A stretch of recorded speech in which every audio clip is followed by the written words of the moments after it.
Shwmai a croeso cynnes, and welcome to the What's Your Story podcast. I'm James Owen, a Welsh filmmaker and storyteller, and I'm passionate about sharing stories. This podcast is all about business owners sharing their journey, and we'll be speaking with directors, entrepreneurs and creatives from all across Wales to learn from their experiences. We believe everyone has a story to tell. What's your story? Shwmai and welcome to the next episode of the What's Your Story podcast. And I'm really excited today to have two very special guests, two good friends of mine in the room in the Stori Cymru podcast studio. And that is Mr. Seb Osborne and Mrs. Rachel Osborne. Say hello to the audience. Hello. I've been really wanting to have these guys on the podcast when I've been dreaming of making this, because they've got a fantastic story to tell. So these guys have a fantastic coffee business. If I'm not in the office, I'm usually in one of their locations because I love their coffee so much. So tell me a little bit about, the audience might not know who you are, what you do. So just give a brief overview to who you are as people and your business. So we'll start with you, Seb. Cool. I'm Seb Osborne. Within our business, Shire Coffee Company, I am probably better described as the coffee person within the business. That is my passion. I love that side of things. And I guess kind of dreaming how to improve and how to bring a better coffee experience to Llanelli. Like, our passion has been to bring specialty coffee and to level that up in Llanelli. That's the kind of, and as well as, like, I love the I hold on tightly to the social media stuff. I don't know if I'd say I love it, but yeah, that kind of stuff as well. The brand image and those kind of things. They're my forte, I guess. Do you have access to the social media? Absolutely not. No. She did for a bit. I did for a bit, and then I made a video of me and Rob dancing to I'm a Barbie Girl at some point while he was ill, and uploaded it and then got told off, and I've never had access since. So I don't have a say on what the media looks like or fonts or anything like that.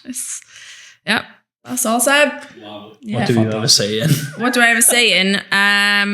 Our accounts, and I'd like to say I have a say in where all the money goes, but that's a joint thing as well.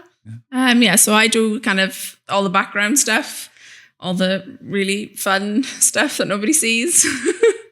Also the utility knife who can just slot into being a chef one day, barista the next. Yeah, front of house the next. House. Yeah, background, whatever. I don't go away from the coffee machine. If I'm there on the coffee machine, otherwise don't put me on front of house. That's a great yeah. Cool. Okay, Rachel, what is then Shire Coffee Co?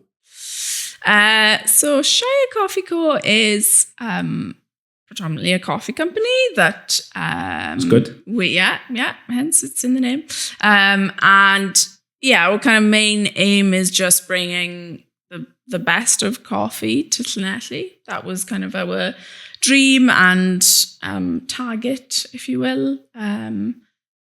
Just bringing the best of the coffee industry, or that what we could find the best coffee, cake and experience. And just somewhere that people can sit, have a really good cup of coffee, and whether they've had a great day or a bad day, they can chat to us, they can chat to other customers, and just have an all-round great 10-15 minutes in their life, and then move on again, I guess. Well, and you are husband and wife? You're a family? Your kids? 3 kids and a dog. Yeah. Dog.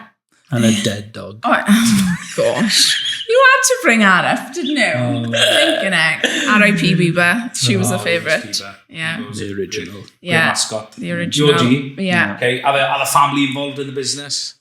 I mean, yeah, they're all along for the ride.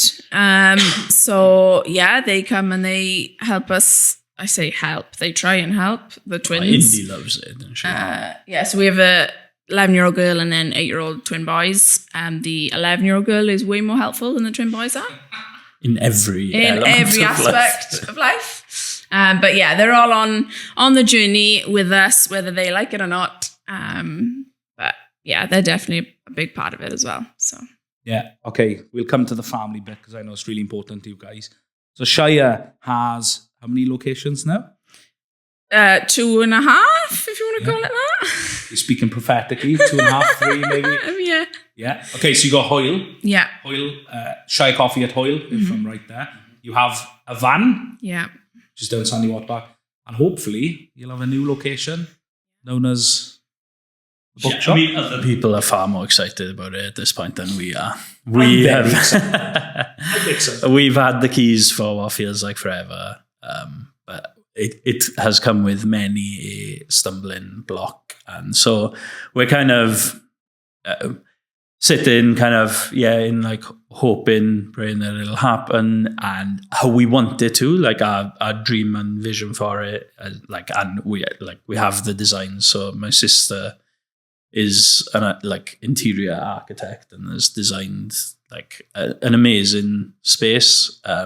It's just the timing of it has probably not been what we would have kind of hoped. Before we ever got into a position of having Hoyle, we were going for this place. Yeah, before the van, like when we first registered Shire Coffee as like a limited company, I remember doing it in the February in 2019 and asking the question, okay, so if we're going to do this, like what's the long-term dream or goals for us as individuals? And weirdly, we both said we want that bookshop in Llanelli. That was back when it was. It was occupied at the time, but we just, we were kind of like, no. On that street would be. Yeah, on that street, opposite the grass, very visible, accessible for, footfall and all that kind of thing. And if we could have anywhere in Llanelli, where would we have, whether it was occupied or not? And yeah, that's what we both wanted. So the weird element is that we've wanted this one for a long time. And Rachel won't let go of it. Still hanging on there for that one. But yeah, lots of stumbling blocks and obstacles, but we're still in it. Watch this space. Watch this space. Yeah. It's tough. It's tough being a business, especially in the hospitality industry. It's so challenging. But yeah, I think it's no coincidence that you guys, as a Christian business, want to set up in what was a Christian bookshop. I think that has got to be a God thing. That's my view. I may be wrong, but I do feel very strongly in that. Okay, so we're talking a little bit about the future, which is always exciting. Where did Shire start? So I used to work in customer service. Seb, so did you. So maybe tell me, well, whether you want to call it customer service. Yeah. I mean, whether I was the customer service person, I don't know whether but yes, I guess technically. Yeah. So talk me back through your journey before it became a business. Tell me about the time you had that dream of setting up your own space. Maybe, Rach, you can start. You were telling me about Starbucks. That was all you ever drank.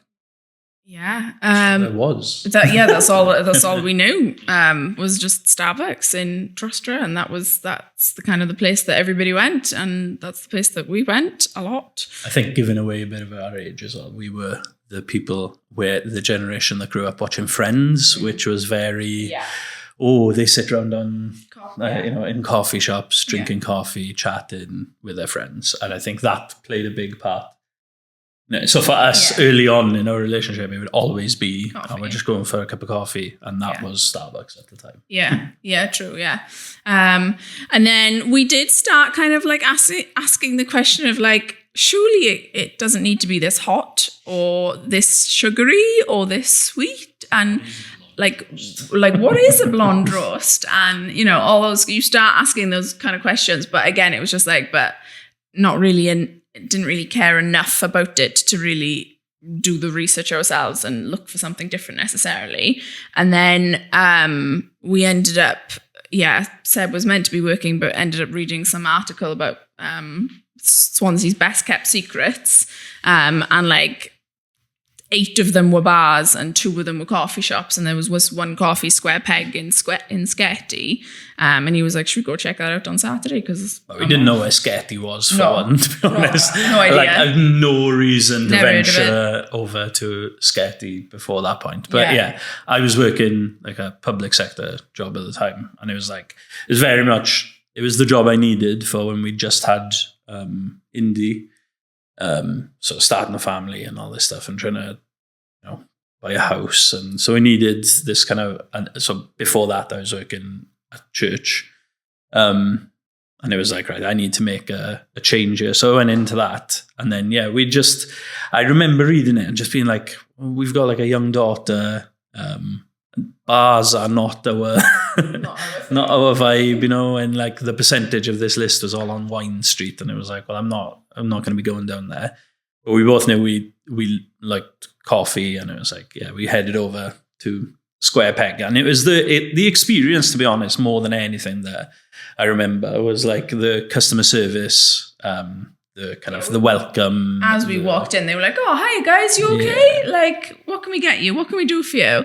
And it was like, I don't know who you are. Like, I don't know who you are at all. This is not what you get at Starbucks. Yeah. And then, we kind of like, we just kept, it just became our regular spot. I don't care if it's like 20, like we've never had an issue with traveling, have we? For good coffee. So we were heading over all the time, any opportunity we had.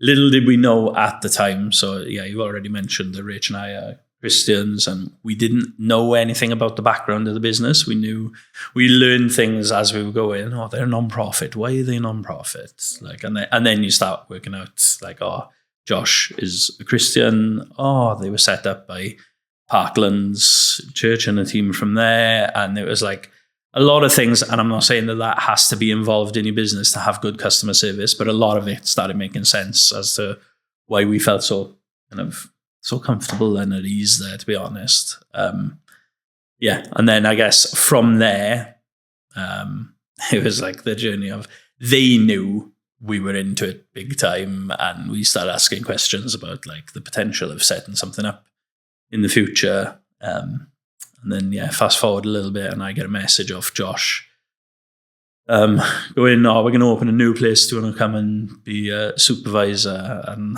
I'm about to go on a boys' trip to watch Scarlets in Dublin.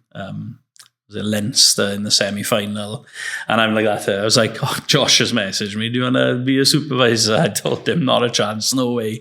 And Rach was actually the one who was like, well, hang on, like this is actually where we like, I get like the different, my head straight away went to finances, not possible. By this point we've got 3 children, 2 of them came at the same time. We didn't and then Rach was like, well, take the weekend to think about it while you're away, and we'll go from there. And then I said yes. So that's where we keep saying Josh Pike has a lot to answer for in our career. And like, there's a lot of faith in you, because at this point you had no experience working in coffee. No, I'd never worked in coffee at that point. I was just like, but I'd be standing up at the bar watching them doing didn't like a even V60. know what a V60 was. No, I was like I'm watching him just like learning how to do it. But and filter in my mind was like French press or like a big American style filter, like. Yeah, but it was definitely it was something that was becoming, like borderline obsessive of like trying to understand or learning, why does this thing taste like that? What do they do? Oh, what's that equipment? Like what are they doing? How is it so much better there? And then you just get to know the staff and stuff. And I'd be down there a fair bit. Any opportunity I had to not be in work, I'd be down there with the laptop. And at that point, I was a bit more like you, James, where I would drink like 6 or 7 coffees in a day. I remember going down there once, sitting on my laptop and just treating it like it was squash. And then I got back to pick Rach up from church, and I threw up in the bathroom. I drank so much coffee, and I'm like, oh yeah, give me a cortado, yeah, give me a espresso, give me flat white, and I was just going up, but like I was back and forth. How many coffees did you have that day? Probably like 7. Yeah, it was not that good, and no water, I guess. Yeah, so that was the first time I think I'd experienced. Like, I think coffee in those moments is worse than alcohol. I was throwing up. It was like worse than any hangover. Oh, it was worse than any hangover I'd had. But yeah, so I guess, yeah, he could just see that there was like, that we had a passion. I think we might have already spoken to him about like doing something internationally. And so the logical step was one of us needed to go. We were big on like getting the experience, I guess, because it's all good being like, we're going to do this internationally, zero experience, zero knowledge. Like, I think you're instantly at a bit of a disadvantage. And internationally at the time it really didn't have anything. And for a couple of years, it still didn't have anything today. So getting the experience was really important, for us. You started working in Square Peg. Was it in that period where you both sat down and thought, we could do this? Probably. Like, yeah, more of a long-term goal. Yeah. I think it was more of okay, we will be able to do this one day. Let's learn whatever we can learn from these guys who are already in the industry, who are absolutely like killing it. But we'll just see how far we go. I mean, we had no idea how to actually to fund it, and we originally thought, we'll do non-profit as well, just because that's what Square Peg was doing, and so there was half the time we might as well do non-profit anyway. It was just more of a let's just learn as much as we can, and we're with the goal of we're gonna set up our own internationally at some point. Then there was fast forward a bit, and I got poached. You got oh, okay. You got poached? No, I didn't get poached. No. I went and there's a thing when you're working somewhere, and so I was working in Mumbles and Sketty, and so at that point you're looking for other coffee places to enjoy coffee on my days off that aren't my workplace, and so there still wasn't places around here. And Coal Town had opened up in the arcade in Ammanford, and if I'm being totally honest, the size was amazing. I love the element of coffee that I love is almost like your small little local pub where people are coming in and they're all, you have a chat with them and then you set them off and have a chat with each other. And this place was like small, intimate, great like equipment. It was set up brilliantly. So I was just going over there for coffee, and then got to chatting with them. And in all honesty, in trying to understand everything about the I don't know if I say everything, but trying to understand different elements of the industry, going from a non-profit to a regular limited company, that are there to make money and to invest in their local town. But also the roasting element as well, because it was like, Square Peg were buying in coffee from other roasters. So just being able, not that we necessarily wanted to ever roast or anything ourselves, it was just learning another aspect of the industry. From, somebody fairly local again, Ammanford, it's not far. So.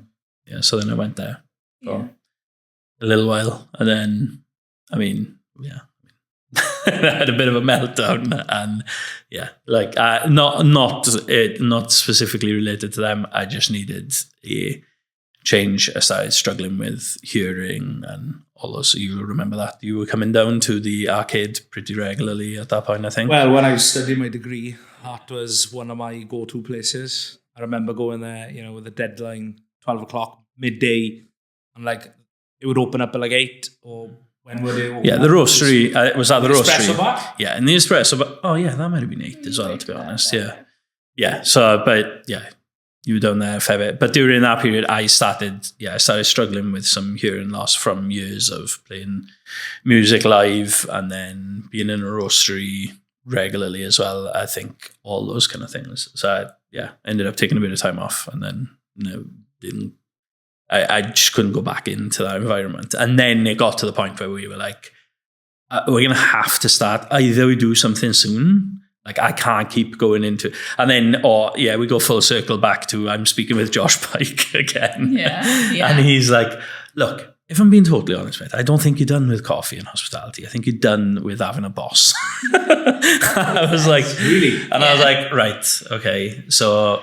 And it did feel like, okay, we're in this phase of he's out of work, like we've got, like the kids are small or whatever, like if we don't do it now, are we ever going to do it? Because the last like 4 or 5 years before that had just been, we're trying to learn this, trying to learn that. There was always like an excuse as to, there's more to learn, there's more to do, let's work for somebody else again. And it just, it kind of felt like a natural, if we don't do it now, we're never going to do it. So let's just jump in. Even still, and I see had to what go happens. and get another job somewhere. Yeah, true. It's like, you can have the dream and the vision and all that stuff. And it was like, well, realistically, I still need money coming in. So I went somewhere else. I went over to a shed in Gowerton, and I was just making coffee there for like, 2-3 days a week while we were trying to work out the next step. But we knew at that point, I think it was like, right, we do need to take some steps. And so we sat in February 2019, and just, it was like on HMRC's website, right, well, if we register it, we got a year before we have to submit some accounts, so we may as well, that's giving us a time scale of we have to get on it. And so did that, and then fast forward to the end of the year, and we're like, right, can we like actually get a shop? Do we start that way? We kind of created this 5-year goal of, we would do a coffee shop first, and then we would like to introduce a mobile unit in it. Ended up managing to do a pop-up in a hallway in the church, basically, which was an incredible opportunity. Just as for free and on borrowed equipment off Square Peg again. So they lent us, I had, so Matt, one of the founders, he just came down to church, and we were just having a chat and whatever. And he was like, is there anything you can do here? And like took him for a walk around. And it's like, to us, I don't think I'd ever even thought about the hallway at the time. But it was just dead space, it's like, it's just a pathway through. And he was like, well, I just do something in here. Ask them if they'll like let you use it. All you need is a bit of water and a bit of electric, and just try it. And I was like, and I'm like, well, I don't have anything though. I was like, your equipment is like, I need 10 grand's worth of equipment to do it. And they're like, well, we've got it on a cart at the moment in Parkland, so you can borrow it for a couple of months and just try it. And I'm like, okay, well, that's one big obstacle out of the way. We did coffee orders and stuff, and then we had failed deliveries on the day of opening. So we were like calling Coal Town and being like, can we get like as many bags of coffee from you as possible? We're like desperate, and calling in favors from other friends and family, and decorating things and getting sofas and chairs in and all this kind of stuff. And it was very much, just throw whatever we can at it, set it up. And so we started on the 9th of December with a little pop-up. Until like 2020 arrived. Oh, what happened? That was a fun year. So the plan was to kind of just do it for, a couple of months anyway. But then, 2020 arrived, and obviously in the February, there was lots of, rumblings of COVID arriving on the planet and all that kind of stuff. And so by the end of Feb, we were like, okay, well, we need to finish this anyway. It'll be fine. We'll just move on to our plan of getting an actual permanent shop space. And then obviously by the end of March, that was non-existent basically, because everything had shut down. So then we went into a bit of a phase of, let's do online subscriptions for coffee beans and things like that. And we decided to sell our house at that time and move into my parents' house. And we then bought a van thinking, well, let's changer will kind of order, and instead of getting a coffee shop first, we'll do a mobile van first. So we were delivering coffee beans around, subscriptions around Llanelli. And I loved it. I felt like one of the, the key workers driving around in my white van, like delivering delivering coffee beans to people. So yeah, did that for a little while, and then when things started opening up, it was like, because there were so many like restrictions on specifically on the hospitality industry. It was like such a risk of, if we get a shop now, we could be closed again next month. So do we just stick with mobile? So we ended up, getting a license in Sandy Water Park. We applied for Festival Fields as our that's the bit that we wanted, but got offered Sandy Water Park and kind of was like, well, we'll make a go of it.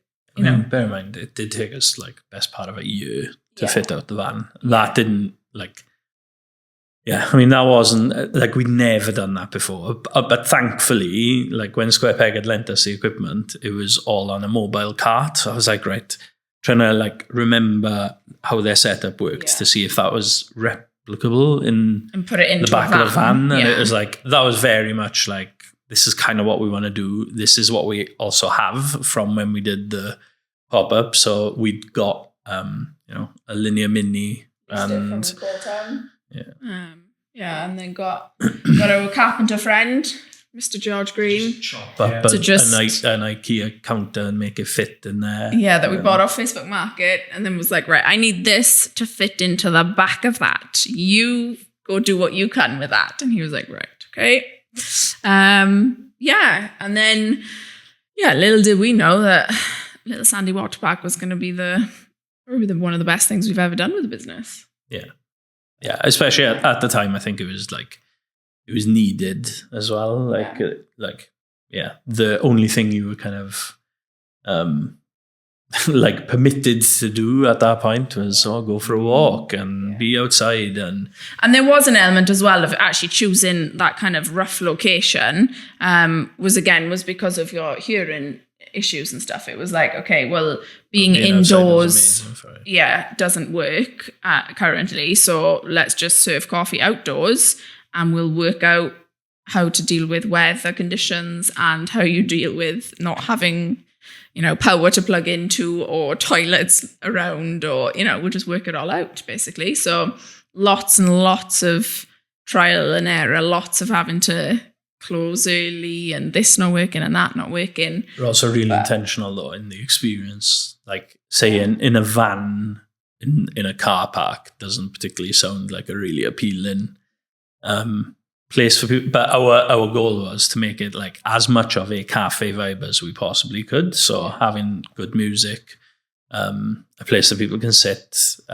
Even little details we tiled the back of the van rather than just doing stainless steel everything, which even our carpenter was you can't tile the back of a van, that's ridiculous, you're driving it around, they're gonna crack and stuff. And we're but we need it to look like it's the back of a shop, which again, that's down to kind of the aesthetics and the media marketing and all that kind of stuff. The van was white. I was well, I want the van green. It's I was I wanted green, and I want it with, a sign writer to do the stuff on it. And all the details we'd take with a shop, it was I want those details to transfer over to this. I don't want it to just be, is a coffee machine and you go off you go. And to be honest, even with our availability and opening hours and everything, we try to be as routine as we could in it, so that people knew at this time on this day that you can go and grab a coffee just like a shop. And whether even if it was snowing, raining, gear false winds, whatever, we were okay, if we can be there, we're gonna be there. Even if people are treating it like a drive-through and they're sitting in their cars and we take it to them. We're going to treat it like it's a shop, and we're only going to close if we absolutely have to. And then, that experience of people can come and, because ultimately people just come and sit in a car park and drink coffee. But I wanted people to do it and to feel really at home doing it as well. I guess it's the combination of the full experience. And for whatever reason, loads of customers wanted to and have done ever since, which is incredible. It's kind of mind-blowing to us, but You being one of them.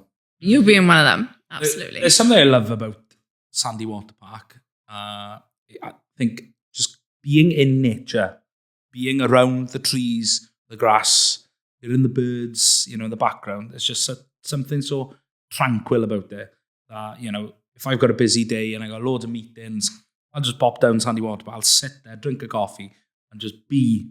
It's a great space. I love going down Hoyle. That's a great place, but I do love going down the Van. I think that is my favourite place to go. So, okay. So there's something that I think we can all learn from you, especially business owners. You pivoted. You had this idea, this 5-year master plan. We're going to get a van down the line. That's going to be our bonus bit of income. But then that ended up being your sole income. You had a pop-up shop. Lockdown happened. It wasn't possible to go back into that space. So, you had a van. And I think actually, you missed a bit of a great story there, but the house, the house you had, I don't know, how long was it left until you absolutely needed to get rid of the house and it just out of nowhere, it got sold? So because was it the 23rd of March, I believe? No idea. Yeah, something like that. When everything went into no selling houses, no transactions to be made and all this kind of stuff. Everything was basically frozen. And we sold ours and got it through on the 20th. It was 3 or 4 days literally before and completed. Bearing in mind it had been on the market for 6 months or 5 months before. Yeah, we were in a fortunate position though, where we'd moved in. So the reason it all kind of started was we'd got a valuation on the house. It had gone up significantly from what we'd purchased it for. And we'd always said, if there was a place that we could, that we could live and whatever, it would be your parents' house at the time. So spoiler alert, not with the parents in an ideal world, but they were moving to France. And so all the pieces had kind of lined up. But yeah, there was a period of waiting for the house to sell. And then it had sold just in time for lockdown stuff. But all that stuff, James, I cannot remember the details of that stuff at all. Not the... I was chuffed. When you sold your house, I was bouncing for you guys because you were you had was it your council tax was frozen or something? Wasn't it? Because it was vacant, you had a deadline, and then and let's be honest, you needed the money from the house to buy the van, so to have that was absolute, answer to prayer. And then out of that situation, you were looking into where you could go. You got the van, and then you started in Sandy Water Park, which is amazing. That grew and grew. You certainly developed a bit of a reputation in the town. People who didn't even know anything about coffee were coming and exploring coffee, which was fun. And then in the background of all that, you had your eyes on the bookshop. That was still your dream thing. You started to register your interest, speaking of the council. No, the council, right. You can edit this out if you want, right? Okay. But we'd asked about, so the bookshop was actually closing at the same time that we were closing at the pop-up in. Yeah, so same Saturday. Saturday. They were closing. Their last day was the same time as us. And so we were looking for what's a future potential premises and all this different stuff. And theirs was through there was unfortunate stuff that was happening for them personally. So we didn't want to, I didn't want to intrude on, hello, pal, can I have through your grief, can we take the, but we were how can we, we need to find out who owns it. And so we're asking the council and they're like, no, it's not us. And then 2 years later of it being vacant, they come to us and go, oh, that shop, it is actually ours. And now we've got all the stuff back in our hands. No, I'm serious. Literally, I did a land didn't even know. I did a land registry research on it and paid for it just to see. And it was it's leased by Carmarthenshire County Council to They didn't know the information Cornerstone. on it. So I don't know how long Cornerstone had it and all this. They'd had a really, really long lease on theirs, to be fair to them. But anyway, yeah, that was the frustration. How we can't know what's their buildings.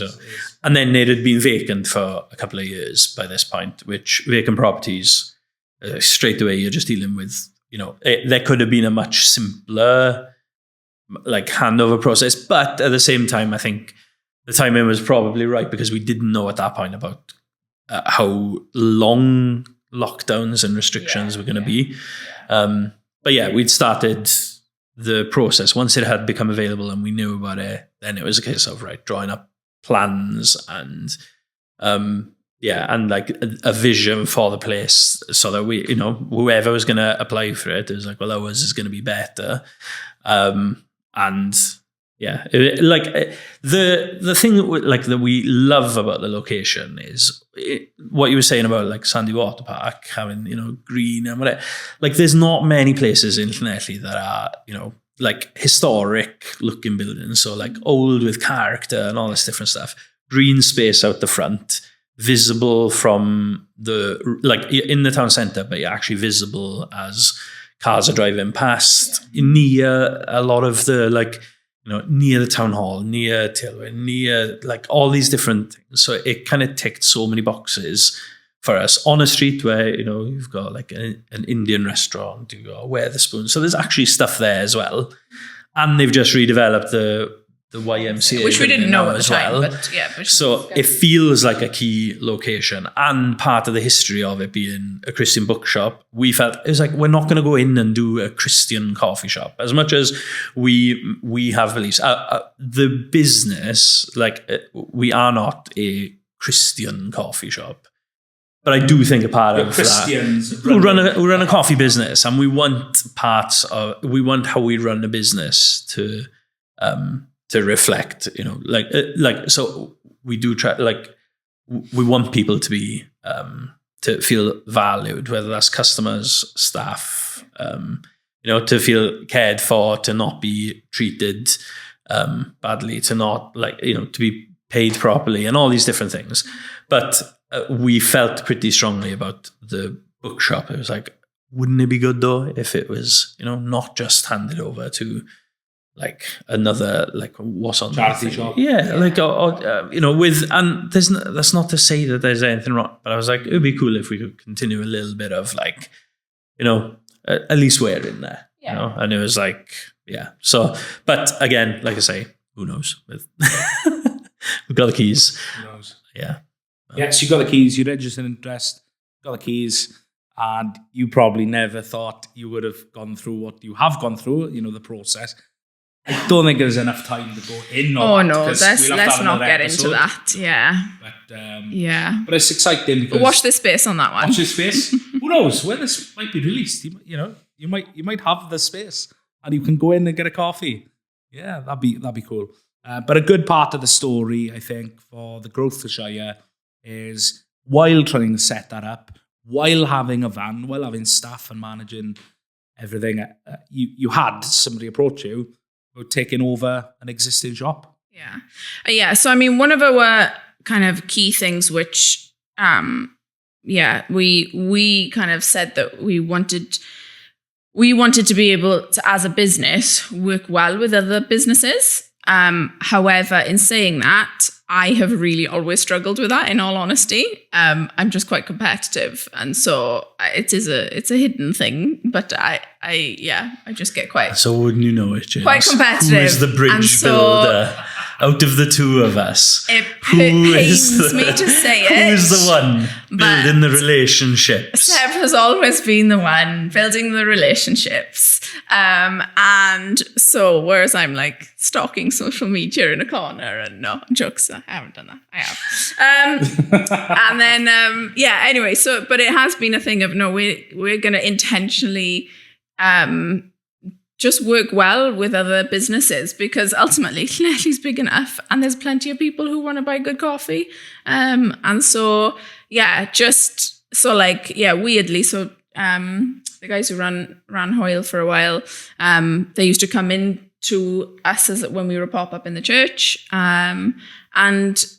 We started buying kind of produce from them. And Jace would come down when we set the van up, and I was like, to be honest, we didn't particularly know them that well outside of just customer elements. But once they'd set up Hoyle, it's like, yeah, like the immediate it's easy to be like, oh, they're doing that. Oh, they like weirdly, Rach had already been to see that unit. Yeah, actually, I had before they had it. And I was, it just was like, oh, before we done the van. Yeah, before we did the van, and it was like, oh, this is a massive unit, and I don't know about it, and the lease is quite long on it, and I'm not sure about this, and I'm not sure about that, and so it was just like, it's not right for us. It's not right for us. But but then just naturally just trying to work well with other companies and stuff. We did an event with them down in the Shipper Ground, doing espresso martinis. So it's like trying to find a way, how can we work together? Because obviously we're not going to be able to work together really on the coffee side of things at the time. It was like, we can support each other. I'm posting on our story that we'd go and grab a coffee on a Sunday or whatever, and people are phoning me being feeling guilty that they'd gone there and whatever. I'm like, guys, I used to be that person. Yeah, I'm like, guys, just go. It's fine. I know. I'm like, it's absolutely fine. Just go. But people used to also ask us, it was like, why do you still go to Square Peg for coffee when you run your own company? It's like, because I like other people making coffee for me, and I don't want to be in my own place on my day off. So same thing with any of my other customers, go get good coffee. If you've got to drive further afield to get it, just go get it. Not precious about it. Yeah. But we were, so, and then we were buying sausage rolls or whatever, because they had the perk of having a kitchen. We didn't. So it was like, how can we, again, is there a way that we can work together, to keep building a little bit of relationship, or even if it's just because realistically we're both running, us and them were running businesses. So to see each other really didn't, because you're working all the time. And, but yeah, and then we got approached about the potential of taking over. You're going to see a pattern. My instinct straight away, absolutely not.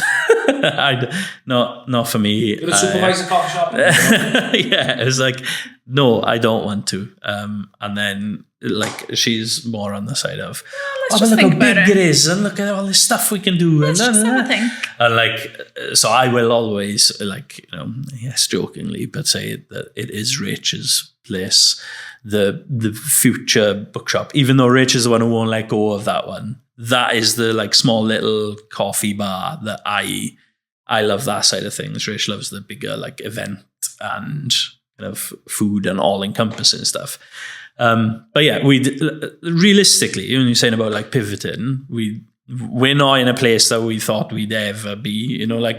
All our plans and stuff are nothing has gone according to our plan. This one we wrote a business plan in 2020, and we have done a lot of it, but not in the same order at all.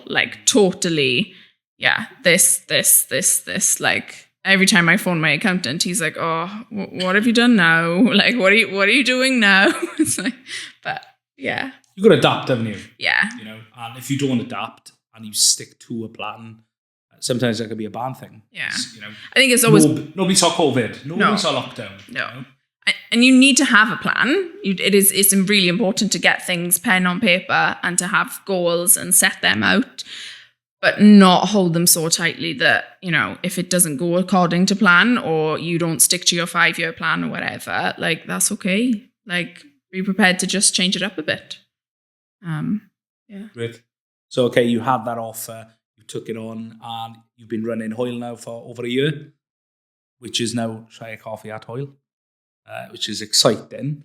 So you're in a place now where you're gearing up for this new shop. You've got the van. You've got lots of decisions to make about where to take the business. And I've been there. I've been there the last 6 months. I've gone through elements of employing staff. My wife being off sick, and she wants to work in the business. So the last 6 months for me as business has been absolutely crazy. But it was like that for me, looking back, was that next stage of growth. I think that's what you guys are going through. Is you've done this, you tick the box. Okay, what's next? How do we grow it? And I'm sure that you would love to have a thriving, successful business that benefits you guys and your family. That's what I want for my business. There's no point us working 70 hours a week if we're just breaking even, you know. So what does the future look like for Shire? And what would a successful future look like? And you can talk 6 months, 2 years. Where are you taking Shire? Where's the van going? No, we don't know. Not the van, but I don't where are you know. driving into? I don't know. Stability. Yeah. That's what we want. Yeah, for I the think, future. there's been a lot happen in the last 3 years. And so I think, currently it's going to sound really boring, but for us, it is a little bit of stability and just to really work with what we've got and do it to the best that we can. I think we've probably in the last 3 years spread ourselves a bit thinly across the board. And so, being able to really do what we've got currently, but really, really well. And where it feels kind of stable to us as well. I mean, we used to say early on, we used to say we were going to be the next Jenkins of Llanelli and have 13 shops. That's not happening anytime soon. No.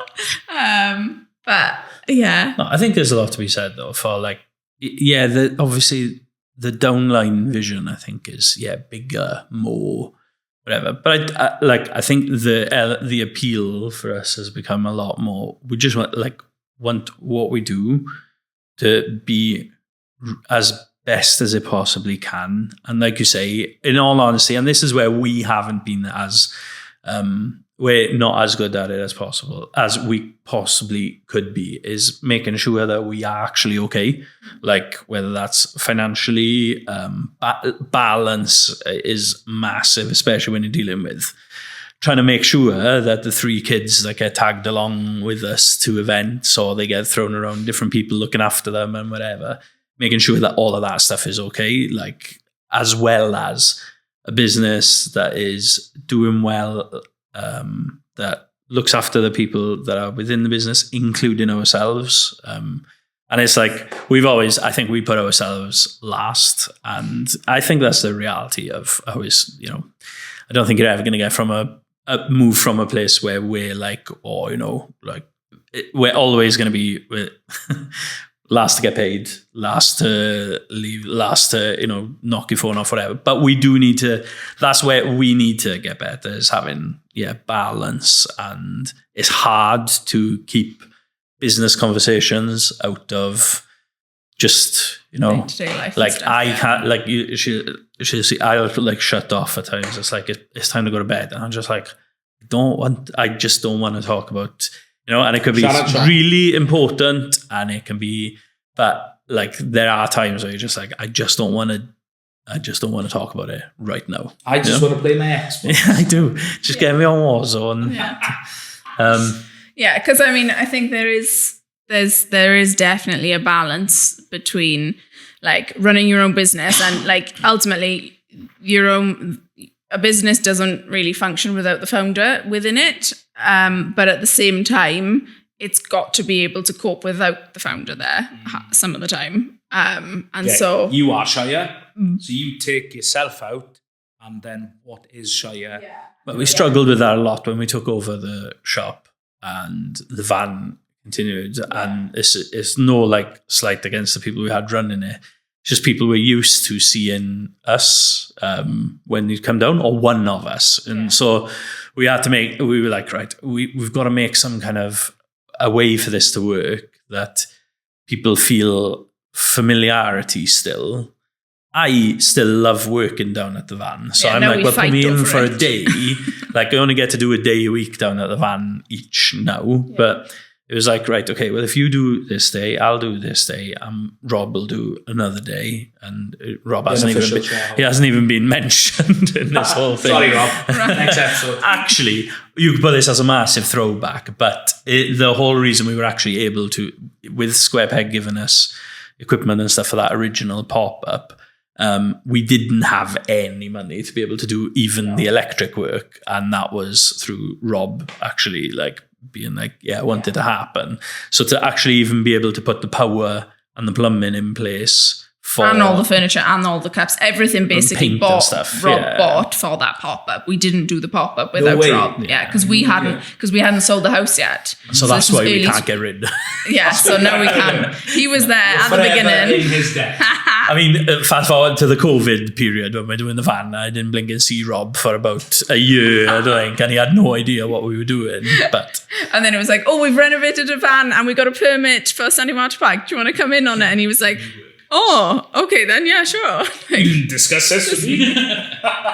But like, yeah, so, but having familiar faces down there, I think, yeah, mental. But that's a part of the balance for us. And even with taking over Hoyle, that wasn't going to work with just us coming in and being like, hey, we run in now and nobody's left. Like none of the original, like people enjoy their like familiarity. And, you know, like I've worked places where like staff turnover has been really high and it kind of disorientates customers big time where they want to come in and see a people like seeing a familiar face, and then it's like, you know, you might not necessarily remember every single detail about that customer, but I'm going to remember their order because that puts value on them. And you know, and I want people to feel welcomed and valued. And I used to love it when I would go into Square Peg and they'd be like, oh, and they'd know my order, or they'd like, oh, hi Rach, and you know, and remember little details just about my life. Not that they need to in any way, but it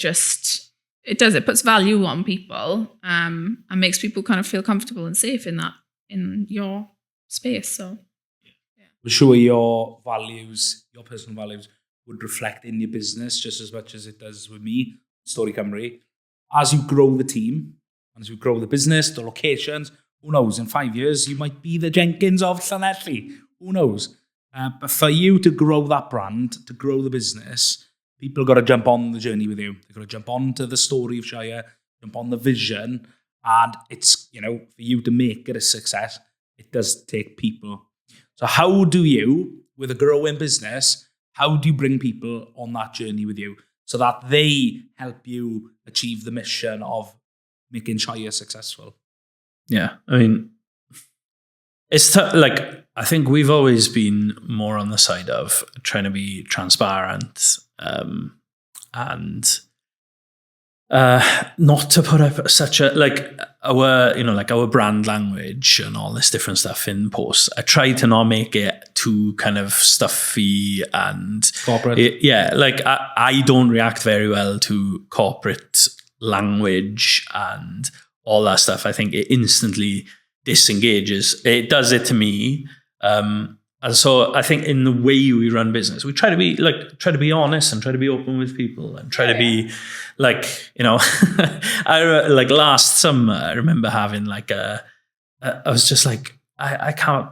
So it was our first year running Hoyle and our first couple of months. And we saw a dip and all our routines had totally gone up. But this was during school summer holidays.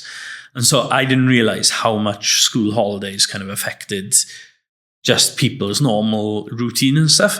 And so we're like having this, like, we're freaking out about it. And it's just like, I don't understand. Like, so for this period, we have to adjust how we staff and all this different stuff going forward. But no one's talking about it. And then we're just hearing more and more. I'm bringing it up to people going, oh gosh, it's been, you know, like I can't help it. I'm just like, oh, it's been rough, like last, like however long for the business. And then everyone, all suppliers, and oh yeah, I know it's the same for us every year. Oh, we could have told you that. Well, can someone speak about it then? You know, like instead of this, the temptation I think is for everybody to be like, it's class, you know, we're so good. Everything is so plain sailing and easy and whatever. When it's but not. It's just It's not. just not. And I go networking. Oh, how's business? Oh, busy. Mental. Flat out. Yeah. You know, it's like, you never say, how's business? Terrible. Yeah. No. Rough. But there needs to be a forum and a place for people to actually go like, this is really tough. Like we go through it regularly. Like that's part of like our like goals for the future are just to be honest, for it to get stable and to like dream a little bit about the future again, not to be kind of chasing your tail, because like there is nowhere really like, I think our frustration in it is like, where do you turn for some of the advice on some of the, like, honest, and real advice on business from people with, so you're looking for people who've had like the experience and who might be similar in age, or, there's some businesses, it's not going to help me going and speaking to the owner if he's driving around in like a high-end car in a suit. Like, there might be value in it, but I need like people who are like, on their knees as well, like trying to work out how do you do it, how do you balance these different things. I think we've had a lot of then like conversations, especially again taking over Hoyle, because we've been able to do like pop-ups and get other companies in and things like that. And so we've been able to build relationships, and then now having those conversations with other business owners, which then they're like, oh yeah, it was really rough this month or whatever. You're like, oh yeah, I know it was really rough for us too. And so you're just having those open conversations and just being very transparent about it. And we've had companies come to us and said, oh, thank you for being so honest on this, because we've never had anyone have this conversation with us before. And whereas in our minds, we're kind of like, well, why wouldn't you be honest about it? Like, if this is, we're trying to book in a pop-up. Yeah, and if this pop-up isn't going to benefit both of us, why are we both struggling and not going to talk about it? Like, of course, we're just going to have the conversation. Do we want to pull the plug on it? If we need to, we're going to need to. We'll do that. And just, have that open conversation, which, I think other businesses that we've had those conversations with do seem to... Yeah, and I think the temptation is to always then, to be like, well, no one else talks like this, so let's just go more, let's be more guarded and whatever. I don't think it doesn't benefit us personally, and it doesn't benefit the business, to be honest, if we're trying to pretend our way through.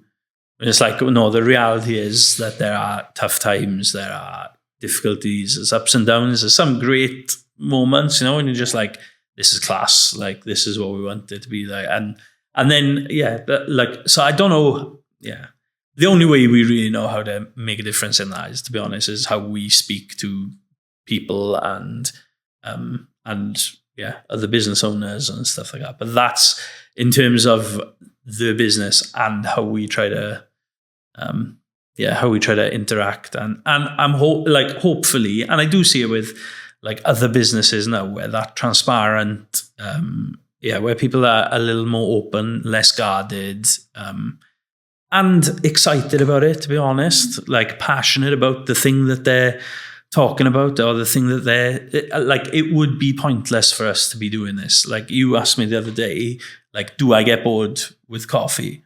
And it's like, no, I don't. It's literally, when I wake up, I'm like, I can't wait to have a cup of coffee, like a flat white. And like that side of things, like that passion is still there. And so hopefully that comes across. Like, if someone asks me a question, it does happen less in Hoyle, right? So we're aware that there's different, like, a lot of the time the people who come down to the van used to like, or they had, different coffee every couple of days, and it's like, oh, where's this one from? Oh, what's that?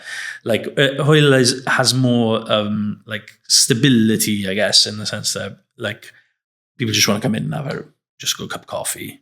But when someone comes in and asks something, I'm like, oh, finally, I can actually talk about the nerd stuff, because deep down that is like, that's who I am on it. But it's like you're trying to like find the balance and stuff. But yeah, it's like, and to be honest, I think you're amazing at the actual welcome side of things and making people feel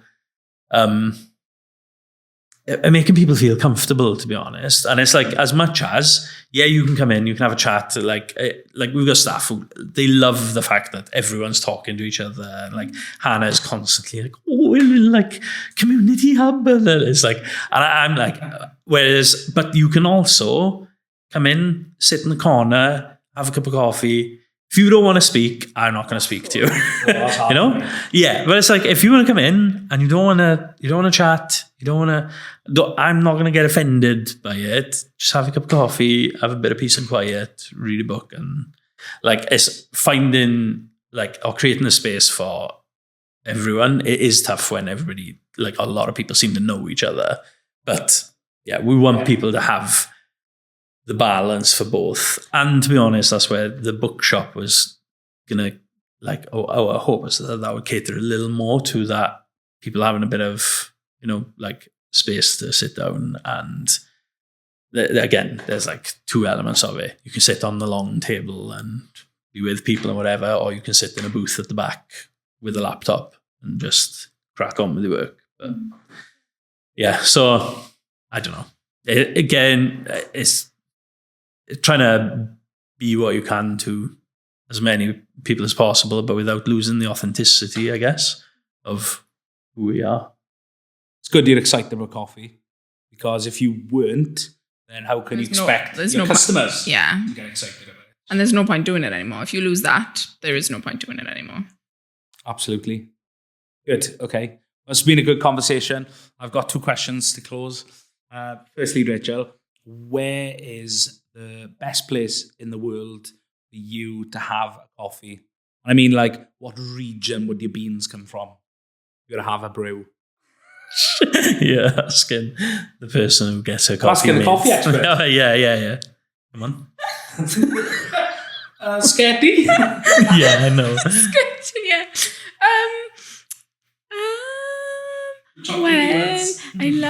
I love the chocolatey ones with a bit of hazelnut. This is the bit, right? I make a coffee and I'm blown away by it. And he's like, and I go, what do you think of that? I'm like, she goes, it's good. It's good. It's good. Oh, cheers. It's like, it costs like a couple £100 for 250 grams. And I've been given a sample. Whoa, look at and you see, but at that point, then I'm like, you spent what? On how much? Like, no, like given a sample. Yeah, right, okay. Okay, what's your go-to coffee then? If you have any brew, are you a nice girl? Are you a flat white, cortado? Do you know what? I genuinely like to just mix it up. I mean, I come in every morning like into Hoyle, and I get a flat white, but I get it in like my own cups. So we buy lots and lots of cups from different roasteries all the time, just because I like doing that. But yeah, a good mug. That's the. I really like a good cup. You care more about the cup. I care more about the cup than the coffee. No, all right. No, that's not true. I do like a Kenyan. Okay. But I think that's more... No, I like it. Yeah, but I think that's more because of my palate has changed too, because he always likes a Kenyan. So, yeah. But I genuinely, like, I will go to coffee shop and like, oh, I'll try the matcha latte, or I'll try, you got cold foam, great, let's do that. I like, whereas Seb is always like 2 flat whites and maybe a batch, depending on what it is. So... You love a Kenyan. Yeah. Seb? No, I love a Kenyan. Rachel drinks what Seb buys in. So you will see on our shelves normally, there's usually a Brazilian coffee there, just for like a good classic South American, hits the kind of chocolatey, nutty notes. And if it's in season, I will always put Kenyans on the shelf. It's selfishly, they are my personal preference. I love it if I see somewhere and they're serving a washed Kenyan coffee, but doing it as an espresso, I'm like, oh my gosh, we've hit the jackpot. Mm-hmm. They're doing, it's like blackcurranty notes in a flat white. But yeah, so regularly it would be 2 flat whites, and I might take a batch if it's, something to my. Like, if it's a Kenyan, then nice. Landed. Yeah. I love a Brazilian, me. That's my go-to. Yeah. Love a Brazilian.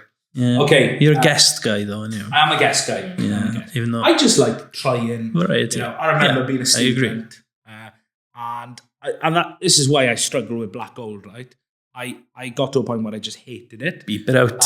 And, no, I'm not beeping it out.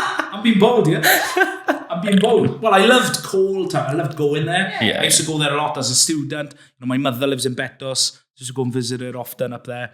But for me, because that's all I had, and if I was that guy having 6 a day, 7 a day, normal, and that wouldn't make me sick. It would help me to get through my essays. And I got to the point where that was all I was drinking.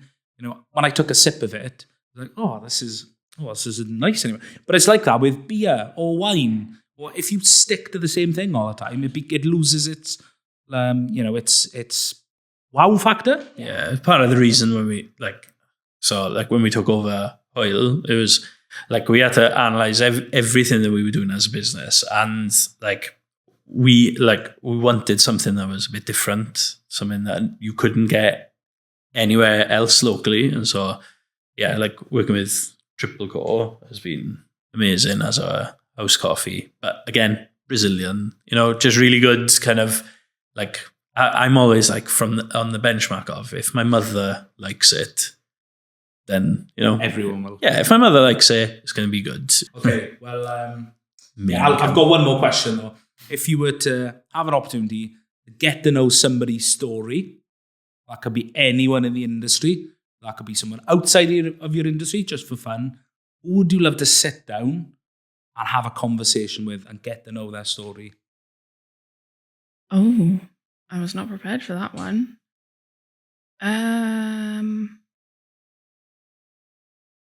So mine outside of the industry. Could be inside the industry. Yeah. So if I'll give you an outside of the industry, because it comes to, and it's just someone that, it would be Joel Houston. I would like to sit down. Joel Houston? From a worship leader.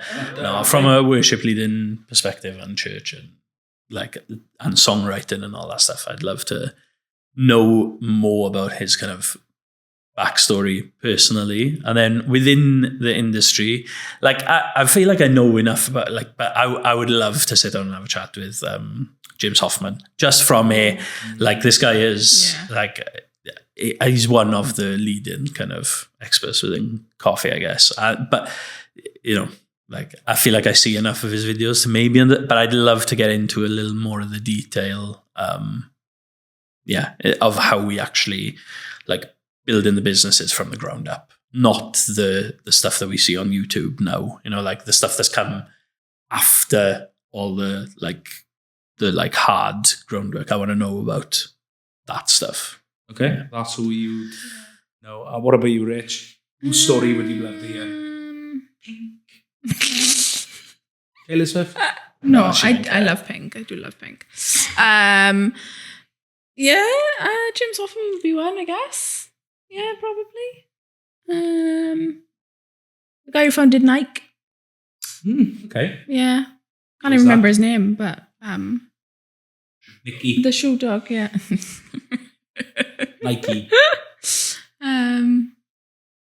Yeah. There's bound to be some other women that you're I was not ready for this question, so I just can't. My brain goes blank when I get. Who inspires you? Oh, this can be really awkward. I don't know. Jesus. When people joke around, girls don't have hobbies and stuff. I'm too busy. Women who are out there crushing it with kids and business and church and all those different things. There's 100%. Yes, I just can't think of any names right now. Okay. Too much pressure. Too much pressure? Yeah. Caved under the pressure? Yeah. That's okay. Oh, did you want to know about the name? You were quizzing us about the name, Shire. Oh, go on then. Yes. How we got that? How did you get Shire? So it originally, when we thought of the name, it was one, it worked well with within Carmarthenshire or Pembrokeshire or, those kind of things. We liked the link with green and valleys and trees and nature and all that kind of thing. But more than that, it was. But then also it is all our initials. It spells our initials. Was. So Seb is the S. Yeah. The H was going to be Hunter, which was going to be one of the twins. Okay. And then that changed. But originally when we registered it, it was Seb, Hunter, Indy, Rachel, and Emerson. Shire. And then we changed him to Tara. And then we changed his name. He's not included. And now he's not included, unfortunately. That is so harsh. But we'd already registered it, so. Well, he told me the other day, why don't we change it to Shire Coffee? Shire Coffee. Don't have the same ring, unfortunately.